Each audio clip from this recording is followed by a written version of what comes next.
Täna, Mart, me räägime Jumala sõnast. Selles maailmas, kus me praegu elame, on kõik suhteline. Näiliselt vähemalt.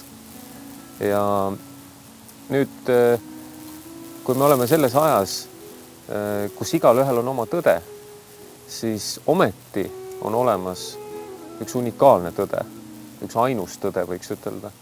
Ja see tõde on selle poolt inspireerituna kirja pandud, kes siis on kõik loonud, ehk siis Jumala poolt. Ja Jumala sõna on tema tahe, tema mõtted inimese suhtes. Kuidas see Jumala sõna suhtestub selle maailmaga, meie eludega ja millisena me teda üldse peaksime käsitlema?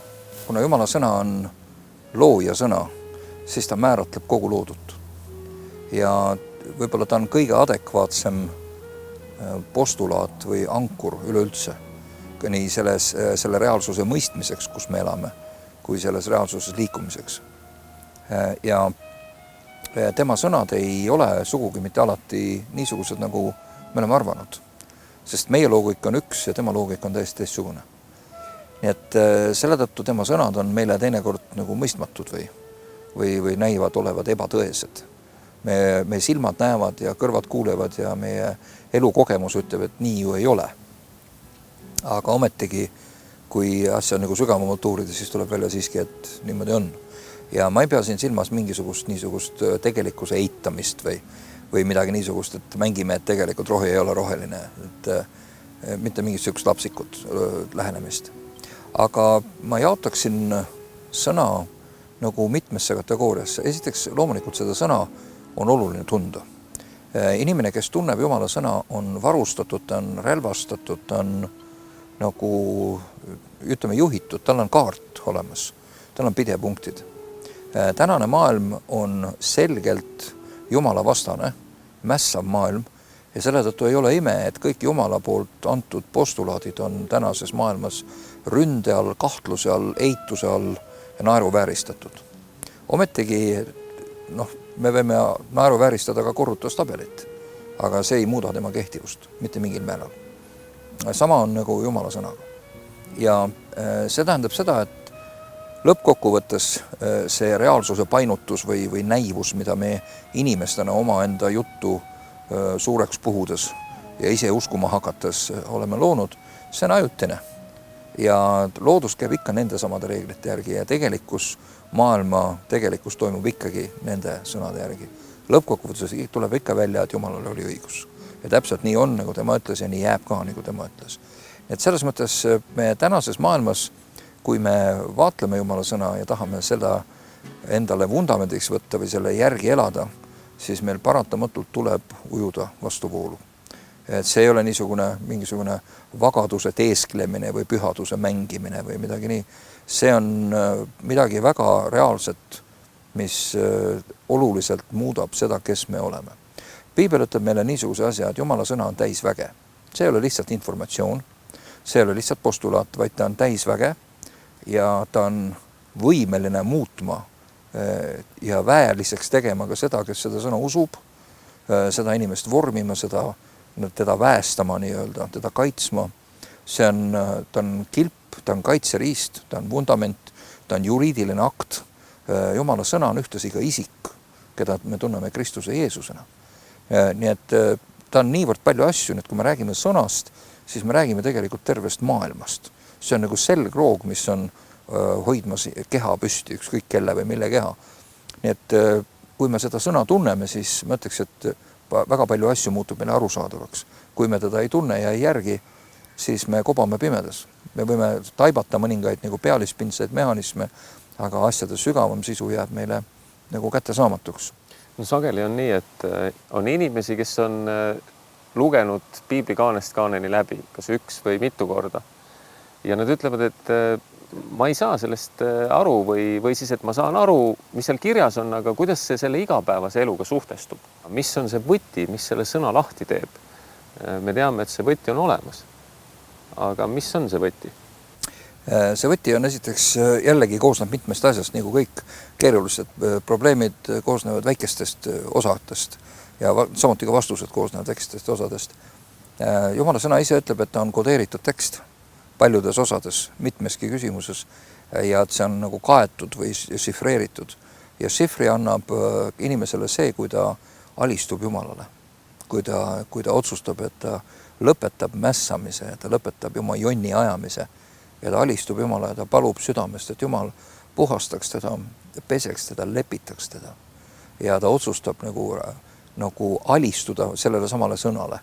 Siis tekib talle ka sõna mõistmine. Et ilma sellise hoiakuta ei ole võimalik sõna mõista. Sest et siis vabaneb inimese ellu Jumala vaim ja see vaim annab nagu ilmutuse Jumala sõnast ja annab ilmutuse ka Jumalast endast. Inimese sisse tuleb teadmine, mis ei ole temast endast pärit ja võime ära tunda tõde, mis ka ei ole temast endast pärit. Et see tundub nii lihtne, kui meile see on, ma olen ju kogu aeg teadnud seda, see on ju nii lihtne. See tegelikult ei ole niimoodi. Et tõde on väga konkreetne nagu substants või ütleme niimoodi, et ta ei ole ähmane, vaid tal on väga reaalsed piirid ja tal on väga reaalsed omadused, tal on väga reaalne võim ka. Nii et selle tõttu ta mõjutab meid ja täpselt nagu valegi mõjutab. Vale on ju tegelikult tühi, ta on näivus, miski, mis väidab ennast olevat midagi, mida ta tegelikult ei ole. Aga tõde on seda, mida ta väidab päriselt ka. Ja siin ongi selge, miks tõde võidab vale. Seepärast, et valel ei ole midagi, millega vastu panna, ta on ainult illusioon. Aga kui tõde tuleb, siis vale vajub lihtsalt koos laiali. Nüüd me võime lugeda Jumala sõna ja mitte midagi aru saada. See on täiesti tõsi. Ja selleks meil oleks vaja nagu jaotada ka see loetu mitmesse nagu kategooriasse. Ühed on, piiblis on ajaloolised jutustused, mis annavad meile võtmeid mõistmaks Jumala iseloomu, mõistmaks inimese suhet Jumalaga ja kõige muude asjadega. Need jutustused on sageli, seal on mingid detailid, mida on piibel esile toonud. Ja teised detailid ei ole nendes jutustustes üleüldse antud. Ja selle tõttu neid võib juurde mõelda sellised või teistsugused, need ei ole niivõrd olulised. Aga isegi neid juurde kujutades peaks olema ajastu kohane või ajastule truu. No näiteks ma ei saa panna Abrahami tegutsemist tänasesse päeva, sellepärast, et tänase päeva arusaamad ja mõttemaailm ja kogu tegelikkus on hoopis teistsugune. Et selles mõttes ma pean aru saama, millises mõtteruumis see on räägitud, mis on räägitud ja kuidas tollel ajal nendest sõnadest aru saadi. Et selleks on vaja ajaloolist tausta natukene. Samas ma pean mõistma ja oskama ka nagu üldistada. No näiteks, kui Jumala sõna ütleb piibli päris alguses, et alguses lõi Elohim taevad ja maa, eks ole, siis see üks pisikene lause sisaldab ennast tohutult palju järeldusi. Ja ta ütleb näiteks seda, et kõigepealt, et maailm on loodud, ta ei ole lihtsalt niisama ise tekkinud. See on kellegi kätetöö, see on sihipärane loomistegevuse tulemus. Teiseks, loojal on loodule autoriõigused ja omandiõigus. See tähendab, et loodu on ka looja ees aruande kohustuslik. Me oleme seda siin varem ka rääkinud erinevates saadetes. Ja palju muid selliseid asju, ühesõnaga tema on peremees ja me oleme nagu tema eesmärkide jaoks loodud olendid. See lahendab meie jaoks otsakohe ära muna ja kana probleemi. Kes on kes, kellel on õigus midagi arvata, kes üldse peaks midagi tegema või ei peaks midagi tegema. See sama üks lause ütleb meile tohutult palju. Aga kui me lihtsalt loeme, et Elohim lõi taevad ja maa, siis ütleme ülge, tore, good for him, eks ole, tore tema jaoks, aga hea meel temast, aga mis see mind puudutab, eks ole. Aga see puudutabki mind nüüd otseselt, see on, kui nüüd hakata seda teksti kohandama endale oma elule, siis hakkavad sealt tulema järeldused. Nii et teataval määral niisugune üldistav või analüütiline lähenemine on kindlasti oluline. Kas inimene saab kirjutatud teksti, Jumala sõna, ise tõlgendada? Kas ta saab seda ise endale, enda ellu selles mõttes rakendada tõlgendamise läbi? Või on see harvate ja valitute privileeg? Kindlasti on Jumala sõna mõeldud rakendamiseks ja teadmiseks ja mõistmiseks kõigile. Aga selle mõistmise protsess ei ole nagu esialgu vähemalt lihtne. Kui sa õpid vahet tegema asjade vahel, näiteks niisuguse, see tuleb ajaga, näiteks siin niisugune nagu tõsiasi, et Vana Testament näitab väga palju valjust ja karmust ja seal on surma ja hävingut ja needust väga palju. Uus Testament on täis armastust ja hoopis nagu teine, nagu oleks teine Jumal. Nüüd, miks nad nii on kontrasteeritud? Põhjus on väga lihtne selles mõttes, et esimene annab ainult normi, aga ei anna teed või võimet selle täitmiseks. Ja näitab, kuidas inimene on suutmatu, ta on mittevõimeline seda normi täitma. Isegi kui ta seda normi mõistab ja seda heaks kiidab, ta ei ole võimeline selle kohaselt elama. Aga kuna küsimus on jällegi olemisviisides, mis on absoluudid ühel või teisel viisil, siis lähevad asjad meie jaoks nagu balansist välja. Ja kui me ei tea seda, kuidas nagu tõlgendada seda Vana Testamenti, siis me ütleme, et niisugused õudset vastikut ja kurja jumalat mina küll ei taha. Aga sama hästi me võiksime öelda, et me niisugust vastikut ja kurja ja õelat arsti küll üldse ei taha, kes nagu halastamatult katkuga võitleb ja absoluutselt mingeid kompromissi ei tee selles.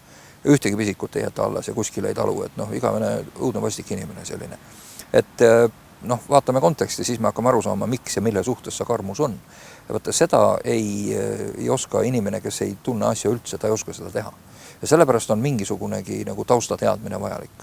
Nagu igat asja on võimalik teha valesti ja õigesti. Nüüd selle tõlgendamise osas ei ole ka kõik kirikud ühte meelt. Osa kirikuid peab mõnda asja tähtsamaks, teised peavad teisi asju tähtsamaks.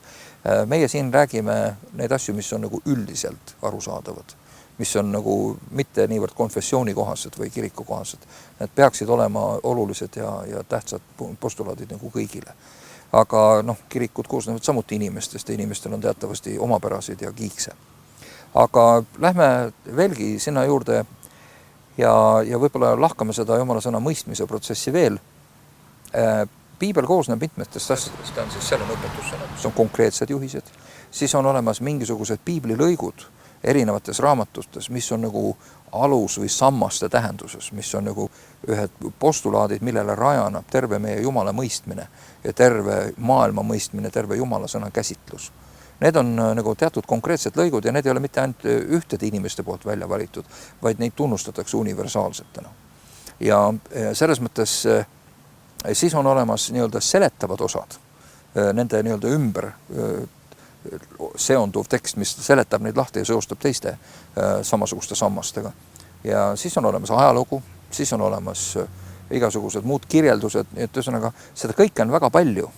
Ja ütleme, millisest osast ma nüüd parajasti kinni hakkan, see võib mulle jätta täiesti jabura mulje, ütleme nii, kui ma seda seosetult ja endale aruandmatult teen. Aga näiteks võtame kas või dekaloogi 10 käsku. See ei ole šifreeritud osa, see on kõigile arusaamiseks. Ära varasta on kõigile täiesti üheselt arusaadav. Igas kultuuris, igas ajastus. Austa oma isa ja ema, eks ole. Austa Jumalat, armasta Jumalat kõigest oma südamest, eks ole. Pea tema korraldusi. Ja muid selliseid asju, need on üheselt arusaadavad asjad. Ja see ei ole kuidagi raske mõista. Ja ütleme, Vana Testamendi traditsioon on ka see, et preestrid pidid ju vähemalt 1 korra või isegi 2 korda aastas siis kutsuma kokku kogu Iisraeli ja seletama, lugema neile kogu selle Jumala sõna ette ja seletama, mida see siis tähendab.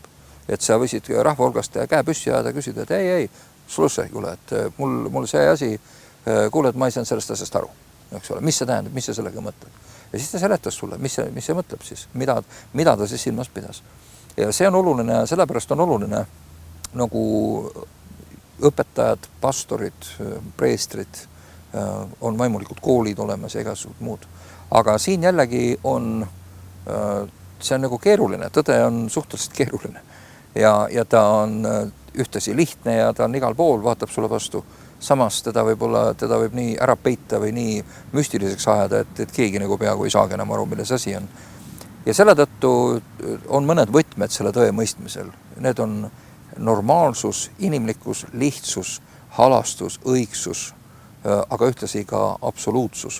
Selles mõttes, et näiteks Jumal, kui ta ütleb, et mul ei ole mingisugust pimedust, minus ei ole mingit pimedust. Näiteks üks postulaat on 1. Johannese kirjas, ütleb, et Jumal on valgus ja temas ei ole mitte mingisugust pimedust üleüldsegi. Mitte.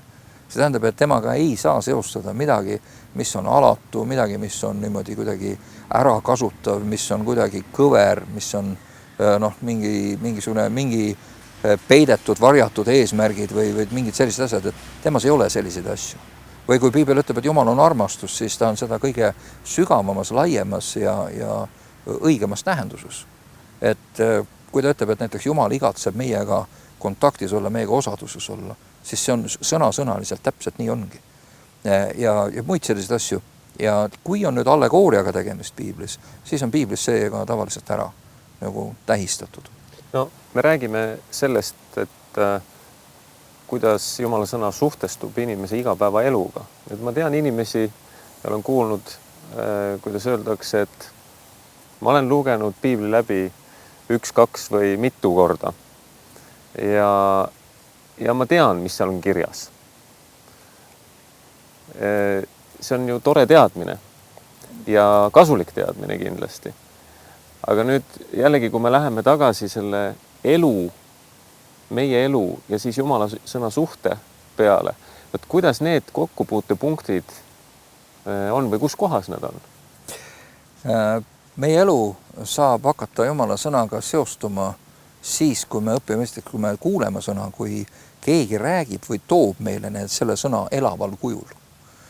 Selles mõttes, et kui ma teda lihtsalt loen, siis ta on surnud kirjatäht ja tavaliselt, mida surnud kirjatäht Jeesuse sõnade kohaselt teeb, ta mõistab hukka, ta suretab. Ta näitab, et sa ei kõlba, sa ei ole, sa oled selline, see pole sinu jaoks, sa oled jälle, ühesõnaga, sa oled väärt kõike põrgut ja hukatust ja ühesõnaga, ta näitab sulle, et sa ei sobi raami. Jumala sõna tegelikult näitab sulle, milline sa olema peaksid. Ja selle valgel tuleb väga selgelt esile see, milline sa ei ole. Ja milline sa siis tegelikult oled, et sa sellise kujuline ei ole, et sa oled hoopis keegi teine. Nüüd siit tuleb esile ka see, et mida siis nüüd kallis vend vähk teha, eks ole. Et no saab teha väga mitut asja, saab nüüd pöörduda Jumala enese suunas, selles mõttes, et esimene asi, mida Jumala sõna teeb meiega, on see, et ta näitab meile, et me oleme rajalt maas. Ja see on kogu Vana Testamendi üks põhilisi ülesande, et ta näitab, inimene ei ole võimeline seda ise pidama. Ta ei ole võimeline ennast ise juustest tõstma, hakkama kellekski, kes ta ei ole, ja ise ennast nagu vägisi sellesse raami painutama, et see ei ole võimalik. Tal on vaja väljapoolt sekkumist. Ta on nii lootusetult omadega metsas. Ja nüüd, kui see on mõistetud, nüüd muutub Jumala sõna teeviidaks, mis näitab Jumala suunas ja inimene hakkab otsima kontakti Jumala enesega, et saada abi selles küsimuses. Sellepärast, et ise ennast Jumalale vastuvõetavaks teha on praktiliselt võimatu. Ainult Jumal saab mind endale vastuvõetavaks teha. Ainult tema saab mind lepitada, ainult tema saab mind puhastada. Tema peab hakkama minus tööd tegema, et ma hakkan transformeeruma selle kuju sarnaseks, nagu ta on ette näinud, nii nagu postulaadid ütlevad. Ja see on nagu verine võitlus kohati, iseendaga, oma harjumuste ja oma vana olemisega ja kõigega ja kaasa arvatud kogu oma elu ja mõtte inertsiga, eks ole. Et meie vaenlased või probleem ei ole ei kurat ega teised inimesed niivõrd suures probleemis, kui meie endi sügav rikutus on see kõige suurem probleem. Aga see hakkab meile avanema ja meile hakkab tekkima sissepääs pärast isikliku kontakti loomist Jumalaga. Sest nagu ma ütlesin, Jumala sõna on ka isik. Ta on isik nimega Jeesus Kristus. Ja nüüd seesama sõna on muutunud inimkujuliseks. Ta on saanud lihaks või saanud võtnud inimese kuju, elanud meie keskelt, talunud seda sama, mida meie, kogenud seda sama, mida meie ja võtnud meie koorma enda kanda ja surnud meie eest, lepitanud meid, avanud meile tee sellesse, et me võime saada tema sarnaseks. Et see on nagu see, millele kõik see ülejäänud sõna meid tegelikult juhatab.